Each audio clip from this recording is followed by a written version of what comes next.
Hi, this is Amref Aryan. I welcome to all of you on my YouTube channel New Different English Classes. I have come here to bring a poem for you, Dust of Snow. That was first poem of class 10th, which is written by Robert Forrest. This is your poem Dust of Snow, which is written by Robert Frost. आइए दोस्तों, हम लोग पढ़ेंगे dust of snow, लेकिन इससे पहले I requested all of you dear student, if you are new here you must subscribe my channel because this channel will be become very helpful for your examination. Let's start the topic. चलिए आइए हम लोग पढ़ेंगे dust of snow. दोस्तों, dust समझ ही रहे होंगे, धूल, स्नो जो कि बर्फ़ होता है, बर्फ़ का धूल। थोड़ा अजीब लग रहा होगा, लेकिन बर्फ़ की छोटी छोटी टुकड़े होती है, फिर यहाँ पर कहा गया है बर्फ़ ऑफ स्नो। हम लोग पहले पोएम पढ़ेंगे, उससे पहले हम लोग जो इसे लिखा किसने, रॉबर्ट फ्रॉस्ट साहब जी, उनके बारे में थोड़ा जान लेते हैं। उसके बाद फिर हम पोएम को पढ़ेंगे। तो आइए जानते हैं अबाउट द पोएट। आइए, कहते हैं रॉबर्ट फ्रॉस्ट के बारे में। Robert Frost was an American poet. ये एक अमेरिकन पोएट थे, but his work was initially published in England before it was published in United states. United state में पब्लिश होने के बाद उनका ज़्यादातर उनसे पहले जो है वह हमेशा पब्लिश हुआ करता था। कहाँ? इंग्लैंड में उनका पोएम, भले ही यह एक अमेरिकन थे। वाज बॉर्न ऑन, इनका जन्म जो हुआ वह 26 मार्च 1874। He was honoured frequently during his life time and is the only poet. He is the only poet to receive 4 Pulitzer Prize for poetry। तो यह एक इकलौता थे जो कि इतना सारा इन्हें प्राइज मिला। He become one of American rare public literary figures। America का यह एक अमेरिकन जो था, यह रेयर पब्लिक फिगर, मतलब दुर्लभ मिलता था, बहुत कम इनके जैसा अमेरिकन पोएट हुए। Almost an artistic invention, he was awarded the congressional gold medal in 1960। इनको गोल्ड मेडल के द्वारा पुरस्कृत भी किया गया फॉर हिज पोएटिक वर्क्स, इनके काव्य संग्रह के लिए, काव्य का जो कृतियाँ करने के लिए, कविताएं लिखने के लिए। On July 22nd 1961 Frost was now named poet laureate of Vermont। He was dead on 22nd January 1963। इनका जन्म मृत्यु जो हो जाती है कब? 29th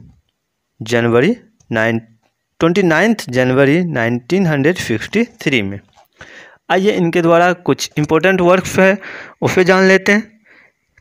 his major works a boy's will second north of Boston, the road not taken in the clearing New Hampshire, mountain interval, the death of the hired man, etcetera. इनके द्वारा और भी बहुत सारे हैं। तो आइए अब हम लोग चलते हैं पोएम की ओर सीधा। आइए, कहता है पोएम में poet, the way a crow shook down on me the dust of snow from a hemlock tree. तो जब हम कहीं जा रहे हैं, द वे अ क्रॉ, रास्ते में, फुक डाउन ऑन मी, रास्ते में क्या होता है, कौवा जो है कुछ गिरा देता है। फुक डाउन ऑन मी, क्या गिराता है? The dust of snow from a hemlock tree. The hemlock tree किसे कहते हैं? एक नशीली पौधा होता है जो कि जिसे हम धतूरा के नाम से भी जानते हैं। उस पर से कुछ उस पर डस्ट जमा हुआ था अफनों का, उस डस्ट को क्या करता है, पोएट के ऊपर उठेल देता है, गिरा देता है। अब इसके बाद क्या होता है, पोएट का मूड जो होता है वो चेंज होता है। कहता है has given my heart a change of mood and saved some part of a day I had rude.